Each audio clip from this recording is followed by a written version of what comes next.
तो कंप्यूटर की जनरेशन के बाद आज का ये जो वीडियो है काफ़ी इंटरेस्टिंग होने वाला है। जिसको कंटेंट सही ना दिख रहा हो तो आप पिक्चर क्वालिटी बढ़ा लीजिएगा, दिख जाएगा। कुछ टॉपिक्स ऐसे होते हैं जो टॉपिक सिलेबस में तो मेंशन नहीं है, बट बेसिक आप जो कंप्यूटर यूज़ करते हैं तो उसमें आपको ये कॉन्सेप्ट पता होने चाहिए। तो उनके बारे में मैं डिस्कस करूँगा। जैसे कि सीपीयू की स्पीड गीगाहर्ट्ज़ में लेते हो आप, तो ये क्या होता है। i3, i5, i7 ये सब क्या है, इनका नेमिंग कल्चर ऐसा क्यों पड़ा।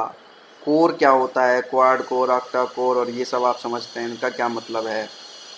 किस सीपीयू में कितनी रैम एप्लीकेबल होनी चाहिए, 2 GB, 4 GB, 10 GB, क्या लिमिटेशंस हैं, किस तरीके से वर्किंग परफॉर्म होती है। तो वो सब चीज़ें हम इस पूरे वीडियो में डिस्कस करेंगे। बेसिकली इस वीडियो का मतलब ये है कि आजकल जो हम डिवाइस यूज करते हैं वो यहाँ तक कैसे पहुँची, और जो हमारा जनरेशन आज की डेट में सीपीयू या मोबाइल पे जो भी हम यूज कर रहे हैं उसके पीछे क्या कॉन्सेप्ट वर्क करता है, उसका नेमिंग क्या है, कितनी फंक्शनलिटी यूज होती है, क्या खरीदें क्या ना खरीदें, और क्या अच्छा है क्या नहीं अच्छा है, वो सब चीज़ें हम लोग इस वीडियो में डिस्कस करेंगे। अब देखो, सबसे पहले हम क्या करते हैं, मैंने लिया कोई एक सीपीयू। ध्यान से समझिएगा, central processing unit CPU. CPU क्या होता है आप लोगों को मालूम है, एक इस तरीके से कोर होता है जो कि मदरबोर्ड पे लगा हुआ होता है। ये सब मैं दिखा चुका हूँ।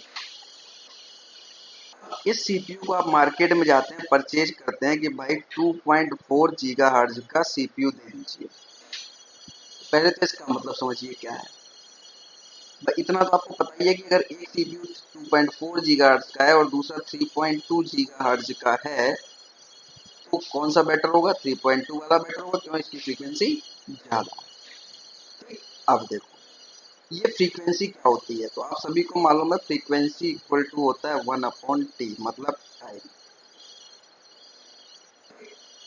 तो जितनी फ्रीक्वेंसी ज़्यादा होगी टाइम उतना ही कम लगेगा किसी भी प्रोसेस को एग्जीक्यूट होने के लिए। तो इसका मतलब है जितनी ज़्यादा फ्रीक्वेंसी उतना ही जल्दी एग्जीक्यूशन। अब ये क्या होता है, तो देखो मैंने एक डेफिनेशन डाली है क्लॉक के लिए। क्या होता है कि हमारी टाइमिंग और स्पीड इन दोनों को हम लोग मैच करते हैं। चिप के अंदर एक क्रिस्टल होता है जो वाइब्रेट करता है कुछ स्पेसिफाइड फ्रीक्वेंसी पर। ठीक, जैसे कि आपने कहा 1 मेगाहर्ट्ज, जिसका मतलब क्या है कि 1 मिलियन साइकिल एक साथ एग्जीक्यूट होंगे या 1 मिलियन वाइब्रेशंस होंगे। 2 गीगाहर्ट्ज है तो 2 बिलियन साइकिल्स होंगे या 2 बिलियन वाइब्रेशंस होंगे। ये तो एक थ्योरेटिकल कहानी, इसको आप छोड़ दीजिए। अब आप इतना समझना है कि सीपीयू जो हमारा है वो जितना ज़्यादा फ्रीक्वेंसी होगी उतने ही ज़्यादा इंस्ट्रक्शन एग्जीक्यूट करेगा और उतने ही जल्दी एग्जीक्यूट करेगा। ठीक, अब हम आपको बताते हैं सीपीयू की जनरेशन। मैं बहुत डीप में नहीं जाऊंगा क्योंकि कहानी बहुत लंबी हो जाएगी। और अब मैं बेसिकली बहुत सी कंपनियों के सीपीयूज आते हैं, तो मैं बेसिकली आज जो बात करूंगा यहाँ पर जो जनरल यूज में आती है, जनरली लोग इंटेल की सीपीयू की यूज करते हैं, तो हम इंटेल पे ही बेस रहेंगे। और जो हमारी सॉफ्टवेयर कैलकुलेशन रहेगा, भाई हार्डवेयर सॉफ्टवेयर के सपोर्ट के बिना चलेगा नहीं, वो हम विंडोज को बेस लेके चलेंगे। ये बात ध्यान रखिएगा, हम जितना भी डिस्कशन करेंगे Intel CPU plus Windows operating system के साथ ही करेंगे। ठीक, अगर एक भी चीज बदलेगी, हार्डवेयर बदलेगा, तो ये कॉन्फ़िगरेशन वर्क नहीं करेगा, फिर कुछ और करेगा, उसका अलग तरीका है। अगर विंडोज की जगह लिनक्स आ जाएगा तो उसका कुछ और तरीका है। ठीक है, तो इतनी बात आप समझ में, सीपीयू जितना ज्यादा फ्रीक्वेंसी उतना अच्छा होता है। ठीक, तो अब इंटेल की अगर मैं जनरेशन की बात करूं तो पहले P1, P2, P3, P4 है ना। इससे पहले भी बहुत से होंगे, मैं उनकी बात नहीं कर रहा हूँ। फिर आया डुअल कोर, फिर आया कोर टू डुओ, है ना। इसके बाद i3 की सीरीज आ गई, i3, i5, i7, i9 and all. ये सीपीयू की जनरेशन है किसकी, इंटेल जो हमारा यूज करता है। तो अब देखिए सिंपल मैं बताता हूँ, P1 से लेके P4 तक तो ये फ्रीक्वेंसीज बढ़ती रही, तो इसमें मैं डिटेल में नहीं जाऊंगा। अब चूंकि हमें आज की जनरेशन डिस्कस करना है तो हम शुरुआत कर लेते हैं डुअल कोर से। यहाँ से मैं आपको बताऊंगा, ये ओल्डर जनरेशन हो गई है, इसके बारे में आप या तो खुद देख लीजिएगा, नहीं तो मैंने इन शॉर्ट आपको बताया कि फ्रीक्वेंसी ही बढ़ती गई और कोई इसमें कॉन्सेप्ट थोड़े थोड़े बदलते गए, ज़्यादा कोई चेंजेस नहीं थे। हम जो डिस्कस करेंगे वो डुअल कोर से चेंज करेंगे। ठीक, अब देखो सबसे पहले कि ये डुअल कोर क्या होता है और कोर टू डुओ क्या होता है। तो डुअल कोर और कोर टू डुओ की बात करने से पहले, ध्यान समझना, डुअल कोर और कोर टू डुओ से बात करने से पहले हमें जरा कैश मेमोरी को समझना होगा। बहुत ध्यान से समझते जाइएगा, देखते जाइएगा। अब कैश क्या होती है? जब मैंने आपको मेमोरी मैनेजमेंट बताया था तो ये बताया था कि सीपीयू जब किसी भी चीज को एक्सेस करता है सेकेंडरी मेमोरी से, तो बीच में आती है प्राइमरी मेमोरी। तो बीच में क्या आता है? तो सबसे पहले आती है रैम। ये क्यों लगाते हैं? मैंने आपको बताया था कोई चीज डायरेक्टली यहाँ से उठाएगा उससे अच्छा ये इसको दे दे, ये इसको दे दे, ये इसको दे दे, ये इसको दे दे, तो आसानी से चीज जल्दी एग्जीक्यूट हो जाएगी। तो सेकेंडरी मेमोरी सबसे पहले आया रैम, फिर आई कैश। तो अब कैश जो है आज की डेट में तीन पार्ट में डिवाइड हो चुकी है, L3 कैच, L2 कैच और L1 कैच।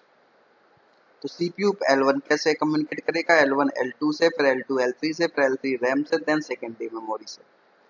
अब ये L1 L2 L3 कैश क्या है? आपको मैंने बताया था जब रैम बताई थी, तो हमारी जो डायनेमिक रैम होती है और एक स्टैटिक रैम होती है, तो ये बनती है डायनेमिक रैम, ये होती है डायनेमिक रैम, ये स्टैटिक रैम होती है। ठीक। अब ये जैसे ही हम इधर बढ़ेंगे स्पीड जो है इंक्रीज हो जाएगी, स्पीड इंक्रीज मतलब L1 कैच सबसे फास्टर होगी, L2 कैच से स्लो, L3 कैच उससे स्लो और उससे स्लो रैम। लेकिन जब भी हम इस तरफ बढ़ेंगे तो कॉस्ट भी हमारी इंक्रीज होगी, कॉस्ट भी इंक्रीज होगी। मतलब L1 catch, L2 catch, L3 सबसे महंगी, L1 कैच बट स्पीड सबसे ज्यादा, L2 कैच उससे कम महंगी, स्पीड उससे कम, L3 कैच उससे कम, उससे कम, और ये। अब लोग जनरली एक यहाँ क्वेश्चन उठता है कि हम रैम क्यों यूज करते हैं, सीधा L1 कैच यूज कर लें।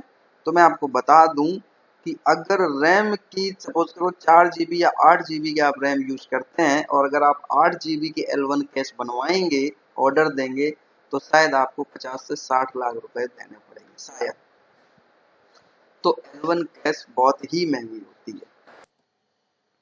अब ये कैश मेमोरी कंप्यूटर में इंस्टॉल एडजस्ट कैसे होती है, मतलब ऑर्गेनाइजेशन क्या होता है उसको देखिए पहले। ये है हमारा स्ट्रक्चर। तो ये सीपीयूज होते हैं, सीपीयू से लगी हुई होती है L1 कैश और L2 कैश। क्योंकि ये कॉस्टली होती है, स्पीड ज्यादा होती है, तो ये साइज में छोटी होती है। इसके बाद आती है L3 कैश, देन फिर आपकी रैम होती है, वो आपकी हार्ड डिस्क से या जो भी और अगर कोई स्टोरेज डिवाइस है उससे कनेक्टेड रहती है। तो हार्ड डिस्क से डेटा जाएगा रैम में, रैम से जाएगा L3 कैश में, L3 से जाएगा L2 कैश में, और L2 कैश से फिर L1 कैश में, देन सीपीयू में जाएगा। तो सबसे फास्टेस्ट L1 L2 कैश, इसके बाद L3 कैश, इसके बाद रैम, फिर हार्ड डिस्क। तो अब आपको ये समझना होगा कि L1 या L2 कैश जितनी ज्यादा होगी, ग्रेटर, उतना ही सीपीयू एफिशिएंट वर्क करेगा।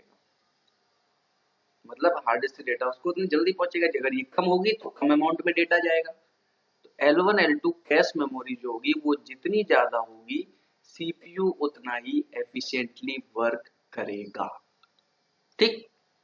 अब देखो एक चीज और, सपोज करो किसी बहुत सारे काम है, ये है वर्क, ये वर्क एक इंसान को करना है, और दूसरा सिनेरियो है ये सारे काम जो है दो पर्सन्स हैं, इन दोनों को मिल बांट के करना है। तो कौन सा जल्दी हो जाएगा? ये वाला जल्दी हो जाएगा, है ना। तो आप ऐसे समझिए कि ये एक सिंगल कोर सीपीयू है, कोर का मतलब समझा रहा हूं, अब कोर पे बता रहा हूं। ये आपका दो कोर सीपीयू है, इसमें कितने कोर हो गए? दो। ठीक। अगर यही दो की जगह चार हो जाएंगे तो काम और जल्दी हो जाएगा। बेसिक सी चीज है कि कोई काम का कलेक्शन है, एक पर्सन करता है या चार पर्सन करते हैं, तो कौन सा जल्दी हो जाएगा? चार वाला जल्दी हो जाएगा। तो इसी कॉन्सेप्ट पे बेस हमारा आया सीपीयू में कोर का फंडा, कि कोर क्या होता है। तो जो मैंने अभी नाम लिया था डुअल कोर, डुअल कोर का मतलब ये है कि एक ही सीपीयू डाया पे इन्होंने 2 कोर लगा दिए। तो जाहिर सी बात है, जो सिंगल कोर सीपीयू थे P1 P2 P3 P4, उनसे एफिशिएंटली कौन वर्क करेगा? जो आपके डुअल कोर प्रोसेसर होंगे। तो डुअल कोर का मतलब समझ में आया? डुअल कोर में कुछ भी नहीं था, सीपीयू का जो एक सिंगल डाया था, उस सिंगल डाया पे 2 कोर लगा दिए गए। 2 कोर मतलब 2 सेंट्रल प्रोसेसिंग यूनिट लगा दी गई, या 2 प्रोसेसिंग यूनिट लगा दी गई, ऐसे समझिए। ठीक, तो ये हुआ डुअल कोर। अब कोर टू डुओ क्या है? डुअल कोर में स्लाइटली कुछ मॉडिफिकेशंस किए गए, उसमें कुछ एडजस्टमेंट एनहेंसमेंट किए गए, जिससे हमारा बना extended version of dual core. आप कह सकते हो कि वो बना हमारा कोर टू डुओ। अब उसमें क्या डिफरेंस है देखो, मैंने बताया इसका। डुअल कोर और कोर टू डुओ, इसमें क्या था, सिंगल डाया पे 2 कोर थे और इसने ओवर हीटिंग की प्रॉब्लम को सॉल्व किया। अब ये क्या था? Next generation processor. Next generation मतलब डुअल कोर में ही कुछ मॉडिफिकेशंस किए गए विद सुपर ओवर क्लॉकर। अब क्लॉकर का मतलब, क्लॉक जो आपकी फ्रीक्वेंसी होती है, जैसे मैंने कहा 3.2 गीगाहर्ट्ज, दैट इज फ्रीक्वेंसी। ठीक है ना? तो इस 2 कोर इसमें भी है, 2 कोर यहां पर भी है, बट इसको थोड़ा सा एक्सटेंड किया गया। अब एक्सटेंड करने से क्या क्या एक्सटेंड हुआ, जो प्राइमरी चीज हुई वो मैं आपको बता रहा हूं। इसको हम ओवरक्लॉक कर सकते थे 20 to 30% of its specified speed. Suppose करो 3.2 गीगाहर्ट्ज अगर है, तो इसको हम 20 to 30% तक ले जा सकते थे। मैंने रेटिंग ज्यादा लिख दिया, 2.4 या 2.6 तक ही रहता था ये। 20 to 30% तक हम लोग इसको ओवरक्लॉक कर सकते थे। इसमें क्या थी कि ओवरक्लॉक हम कर सकते थे 4 गीगाहर्ट्ज तक। 20 to 30% इसका निकालोगे तो कितना आएगा? 30% निकालोगे तो 1 पॉइंट समथिंग आएगा, है ना? 0.48 अगर 20% निकालेंगे तो। और इधर कितना हम कर सकते हैं? अप टू 4 गीगाहर्ट्ज तक ओवरक्लॉक कर सकते हैं। अब देखो कैश, अभी मैंने बताया था ना कैश का कॉन्सेप्ट। यहां पर आपको L2 कैश जो मिलता था वो 3 MB तक मिलेगा, यहां पर आपको L2 कैश जो है वो 6 MB तक मिलेगा। पर्सनल जो कंप्यूटर्स होते थे उसमें कुछ में L2 कैश 4 GB तक ही मिलता है, लेकिन सर्वर्स एडिशन में, कुछ स्पेसिफिक एडिशन में मैक्सिमम हम 6 GB तक की L2 कैश ले सकते थे। तो डुअल कोर और कोर टू डुओ में ये डिफरेंस था। क्या? सबसे पहले P1 P2 P3 P4, इसकी तो मैंने आपको बता ही दिया कि फ्रीक्वेंसी इंक्रीज हुई। इसके बाद डुअल कोर में क्या हुआ, एक सीपीयू पे, एक डाया पे 2 कोर। इसका क्या फायदा हुआ मैंने अभी बताया, कोर जितने ज्यादा होंगे उतनी जल्दी प्रोसेसिंग होगी। अब डुअल कोर और कोर टू डुओ में क्या आया, इसमें हम 30%, 20-30% तक हम ओवरक्लॉक कर सकते हैं। ये 4 गीगाहर्ट्ज तक ओवरक्लॉक हो सकता था। ये 3 MB की L2 कैच को सपोर्ट करता है और ये 6 MB की L2 कैच को सपोर्ट करता है। इतनी बात समझ में आ गई? तो ये डिफरेंस हुआ डुअल कोर और कोर टू डुओ में। अब हम आते हैं ये आई सीरीज जो है, i3, i5, i7 और i9, इस पे जरा आइए। इसको समझने से पहले आपको 2 कॉन्सेप्ट और समझने पड़ेंगे। क्या? एक तो हाइपर थ्रेडिंग, हाइपर थ्रेडिंग, और एक आपको कॉन्सेप्ट समझना पड़ेगा टर्बो बूस्ट का।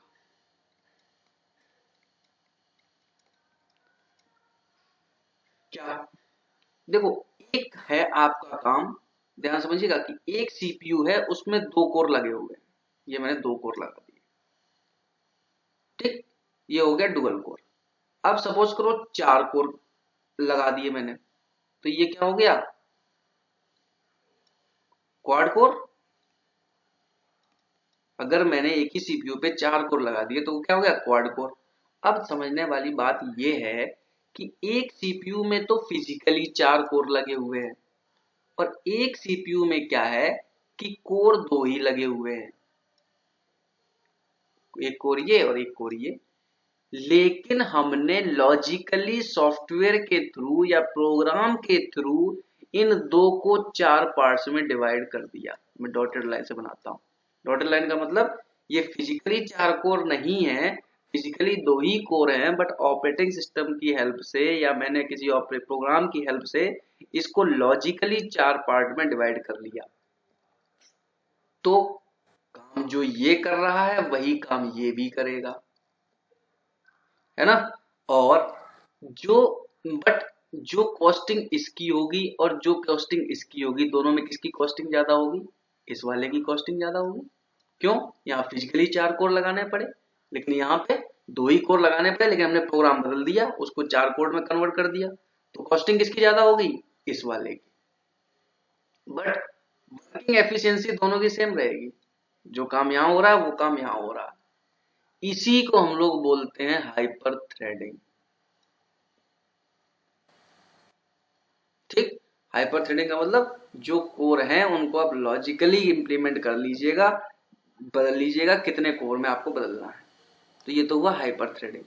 अब देखिए टर्बो बूस्ट क्या होता है। Turbo boost somehow similar to the overclock. कि सपोज करो किसी कंप्यूटर की स्पीड है 2.2 गीगाहर्ट्ज, लेकिन हमने कुछ स्पेसिफिक कंडीशंस पे इसको हम इंक्रीज करके ले आए 2.4 गीगाहर्ट्ज तक, तो ये हो गया टर्बो बूस्ट। अगर मैंने कहा और टर्बो बूस्ट करना है तो टर्बो बूस्ट 2.0 लग गया और हम ले आए 2.6 गीगाहर्ट्ज तक, तो इसको बोलते हैं टर्बो बूस्ट। प्रोग्राम की हेल्प से जिस सीपीयू की लिमिट थी 2.2 गीगाहर्ट्ज, हमने उसको इंप्रूव कर लिया 2.4 पे, और जरूरत पड़ी तो हमने 2.4 से और ज्यादा इंप्रूवमेंट ला दी कहां पर? 2.6 गीगाहर्ट्ज तक। तो इसको बोलते हैं टर्बो बूस्ट। अब आपको समझ में आएगा कि i3, i5, i7 और i9 क्या कैसे वर्क करते हैं, इनमें क्या डिफरेंस है। देखिए अब इसको, ये फिगर है i3, i5, i7, i9। इसमें 2 कोर होते हैं। इसमें डेस्कटॉप में तो 4 कोर दिए गए, लेकिन मोबाइल से या मोबाइल समझ लीजिए, लैपटॉप भी समझ सकते हैं आप, यहाँ पे लैपटॉप लिख लीजिए, कोई दिक्कत नहीं। लैपटॉप मैं शॉर्ट में लिख देता हूँ। मोबाइल से मतलब है लैपटॉप एडिशन, ठीक है ना, मूवेबल। ठीक, यहाँ पर होते हैं 2 कोर। i7 में 4 से 6 कोर डेस्कटॉप में है और लैपटॉप में 2 से 4 कोर होते हैं। i9 8 कोर, सभी में 8 कोर देता है। आप समझना बात। यहाँ पे 2 कोर हैं, ये 4 कोर मतलब क्वाड कोर हो गया, ये 4 से 6 कोर हो गया हेक्सा कोर, और ये ऑक्टा कोर हो गया। और लैपटॉप में 2 से 4 कोर ही होते हैं, यहाँ पे दो, किसी में 2 कोर, किसी में 4 कोर। तो अब बताइए मुझे कि अगर 4 कोर किसी सिस्टम पे हैं और अगर हमें i9 8 कोर दे रहा है, अगर मैं यहाँ पे हाइपर थ्रेडिंग लगा के इसको 8 कोर में कन्वर्ट कर दूं, तो दोनों की वर्किंग सेम रहेगी। जो ये कंप्यूटर का जो सीपीयू काम करेगा वही ये सीपीयू काम करेगा, बट कॉस्टिंग किसकी ज्यादा होगी? इस वाले की, है ना। तो 4 कोर विद हाइपर थ्रेडिंग। तो अब ये और देखिए, तो पहला डिफरेंस ये आया, हम लोग क्या करते हैं, i3 में 2 कोर होते हैं, i5 में 1 कोर का डिफरेंस होता है, तो ये फर्स्ट डिफरेंस तो ये आया। अब प्रोसेसिंग थ्रेड, यहाँ पे 4 थ्रेड काम करती है, यहाँ पे 6 थ्रेड काम करते हैं, यहाँ 8 to 12 थ्रेड काम करते हैं, यहाँ 16 थ्रेड काम करते हैं। थ्रेड का मतलब, अभी होल्ड करो मैं इसको बताता हूँ, पहले बाकी की चीज समझ लीजिए क्योंकि बाकी चीज मैं समझा चुका हूँ। इसकी मैक्सिमम क्लॉक फ्रीक्वेंसी ये 3.4 गीगाहर्ट्ज का होता है, ये 2.4 गीगाहर्ट्ज का है, ये 2.9 गीगाहर्ट्ज का है, ये 5.3 गीगाहर्ट्ज का है। अब आप कहेंगे सर i5 में तो 2.4 गीगाहर्ट्ज है, ये तो 3.4 गीगाहर्ट्ज है, तो फिर हम कैसे मान लें ये बढ़िया है? अभी बताते हैं क्यों। यहाँ पे 4 कोर लगे हुए हैं भाई साहब, इस स्पीड पे 4 कोर, लेकिन यहाँ पे इस स्पीड पे 2 ही कोर है आपके पास। आप कहोगे सर लैपटॉप में तो 2 ही कोर है, अभी आगे चलते हैं, अभी हाइपर थ्रेडिंग भी चलेगी इसमें, है ना। Maximum turbo boost frequency, turbo boost i3 में नहीं था। अब देखना, कोर i5 जो है 3.8 तक टर्बो बूस्ट कर सकता है, मतलब ये फ्रीक्वेंसी मैक्सिमम यहां तक पहुंच सकती है सॉफ्टवेयर के थ्रू, प्रोग्राम के थ्रू। i7 2.9 से 3.8 तक पहुंचा सकता है, i9 5.3 से 4.5 गीगाहर्ट्ज इंक्रीज कर सकता है, मतलब इतना हम इंक्रीज कर सकते हैं। ये क्या है?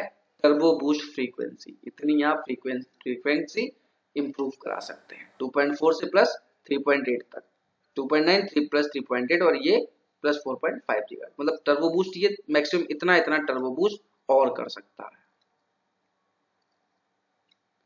ठीक, अब देखिए टर्बो बूस्ट 2.0, 2.0 का मतलब लेवल, एक लेवल पे आपने टर्बो बूस्ट करा ली फ्रीक्वेंसी, फिर दूसरे लेवल पे भी टर्बो बूस्ट करा लीजिए। तो ये चीज i3 में ये कॉन्सेप्ट नहीं है। i5 में ये कॉन्सेप्ट है, जरूरत पड़ेगी तो हम इससे भी आगे टर्बो बूस्ट कर सकते हैं। ठीक, तो डिफरेंस समझ में आया। दो, पहला डिफरेंस कोर का, दूसरा थ्रेड का, थ्रेड भी बता देंगे। तीसरा मैक्सिमम फ्रीक्वेंसी ये रही। चौथा मैक्सिमम टर्बो बूस्ट, इसमें तो है ही नहीं, इसमें होता है टर्बो बूस्ट 2.0, क्योंकि यहाँ टर्बो बूस्ट ही नहीं था तो 2.0 भी नहीं था, यहाँ पे होता है, और इसका टर्बो बूस्ट होता है 3.0 का। ये डिपेंड करता है कि यहाँ पर कितना है जो आप परचेज कर रहे हैं उसके हिसाब से। अब देखिए हाइपर थ्रेडिंग, हाइपर थ्रेडिंग यहाँ है, मतलब डुअल कोर को आप क्वाड कोर में बदल सकते हैं, 4 कोर में। यहाँ पर ओनली मोबाइल प्रोसेसर, मोबाइल मतलब लैपटॉप प्रोसेसर, तो मोबाइल यहाँ पे तो 4 कोर ऑलरेडी डेस्कटॉप पे दे दिए थे, इन्होंने कहा लैपटॉप में 2 कोर हैं, तो आप हाइपर थ्रेडिंग से ये आप 4 कोर में कन्वर्ट कर सकते हैं। ठीक है ना, यहाँ पर हाइपर थ्रेडिंग यहाँ भी हो सकती है, तो यहाँ जो आपके 4 से 6 कोर होते थे वो आपके कन्वर्ट हो जाएंगे किसमें, 12 कोर तक, है ना। 8 कोर, 4 वाला 8 कोर में कन्वर्ट हो जाएगा, और ये 8 कोर वाला 16 कोर, क्या होगा, ये वाला हमारा 16 कोर तक चला जाएगा। तो अब आपको समझ में आ रहा होगा कि i3, i5, i7 और i9 में क्या डिफरेंस है, कोर का, थ्रेड का, फ्रीक्वेंसी का, फिर टर्बो बूस्ट कितना, उसके बाद और अगर इंप्रूव करना है तो टर्बो बूस्ट 2.0 और हाइपर थ्रेडिंग, इन सभी में है। तो इस तरीके से ये डिफरेंशिएट करता है i3, i5, i7 और i9 को। अब देखिए जो मैंने बीच में चीज छोड़ दी थी, थ्रेड, इसका मतलब है प्रोसेसिंग थ्रेड, 4 थ्रेड्स का मतलब ये है कि हाइपर थ्रेडिंग के थ्रू हम मैक्सिमम 4 कोर में कन्वर्ट कर सकते हैं। यहाँ 6 थ्रेड मैक्सिमम जा सकती है, यहाँ 8 से 12 और यहाँ 16 और यहाँ 4 और यहाँ 6, मोबाइल मतलब लैपटॉप। तो इस तरीके से ये i3, i5, i7 और i9 अपनी एफ वर्किंग में डिफरेंशिएट होते रहते हैं। तो ये डिफरेंस हुआ i3, i5, i7 और i9 के बीच। अब देखो ये अभी मैंने आपको क्या बताया, dual core, core two duo में डिफरेंस बताया, इसके बाद i3, i5, i7 and i9, तो आप अपने नीड के अकॉर्डिंग ले लीजिएगा। तो मैं यहाँ ये कहने की कोशिश कर रहा हूँ कि जरूरी नहीं कि आप क्वाड कोर या ऑक्टा कोर सीपीयू ही लें। अगर आपको क्वाड कोर का काम है तो आप क्वाड कोर, अगर फिजिकली क्वाड कोर लेंगे तो ज्यादा पैसा देना पड़ेगा, बशर्ते अगर आप केवल और केवल डुअल कोर ले लेते हैं, डुअल कोर का extended version core two duo ले लेते हैं और उस पर हाइपर थ्रेडिंग लगा देते हैं, तो ये भी 4 कोर की तरह ही वर्क करेगा। ऑक्टा कोर है, एक्सा कोर है, इसको में अगर आप वर्चुअलाइजेशन कर देते हैं, हाइपर थ्रेडिंग लगा देते हैं तो कोर बढ़ जाएंगे। तो आप देख लीजिएगा जब भी सीपीयू परचेज करने जाएं तो जरूरी नहीं कि आप महंगा सीपीयू ही लें। अगर आपका कोर कम है बट हाइपर थ्रेडिंग है, उसमें इनबिल्ट हाइपर थ्रेडिंग लिखा हुआ है, विद हाइपर थ्रेडिंग है, तो आप कम वाला भी ले सकते हैं, वर्किंग एफिशिएंसी सेम रहेगी, राइट। अब देखिए, अब यहाँ एक क्वेश्चन उठता है कि सर जो नेमिंग किया गया i3, i5, i7 और i9 ये ऑड नंबर में क्यों है? तो देखो इसका बहुत सीधा सा आंसर है। इंटेल ने क्या कहा कि जितना भी हम सीपीयू की जनरेशन जो हम निकालेंगे वो रखेंगे ऑड नंबर में, और जो कोर का कॉन्सेप्ट रखेंगे ना, कितने कोर लग रहे हैं, उसको इवन नंबर में डालेंगे। 2 core, 4 core, 6 core, 8 core, 10 core, 12 core, जितने भी कोर लगे, तो कंफ्यूजन ना हो जनरेशन और कोर में, इसलिए नंबरिंग सीरीज इस तरीके से की गई कि ऑड नंबर में तो सीपीयू की जनरेशन चल रही है और कोर का कॉन्सेप्ट है वो इवन नंबर में चलेगा। तो ये रहा concept i3, i5, i7, i9 का। अब देखिए, अब यहां पर एक चीज आती है कि कुछ लोग ये कहते हैं कि किसी के पास P4 प्रोसेसर है, 1 GB रैम लग रहा है, तो वो कहते हैं कि इसमें 4 GB रैम लगा लो, सिस्टम फास्ट हो जाएगा। अनडाउटली अगर आप रैम बढ़ाते हैं तो सिस्टम एफिशिएंट होता है, सिस्टम की स्पीड बढ़ती है, लेकिन भाई उसकी भी एक लिमिटेशन है। क्या? आप देखिए यहां पे एक चीज आती है, नंबर ऑफ बिट्स, कि आपका सीपीयू कितने बिट का है। तो बिट जो होती है हमारी 16 बिट 32 बिट इस तरीके के प्रोसेसर है ना, 16 बिट का प्रोसेसर है, 32 बिट का प्रोसेसर है, 64 बिट का प्रोसेसर है। अच्छा, नंबर ऑफ बिट से पहले एक चीज और, i3 i5 i7 i9 जो मैंने बताया था, ये तो हुए प्रोसेसर की जनरेशन। इसमें आपकी सॉरी प्रोसेसर आ गई, इसके बाद एक जनरेशन का कॉन्सेप्ट और आता है, first generation, second generation, third generation. ये क्या है? अब आजकल 9th generation 10th 11th generation तक है, तो ये जनरेशन क्या होती है? i3 की फर्स्ट जनरेशन से लेकर 9th 10th जनरेशन तक आएगा, i5 का भी आएगा।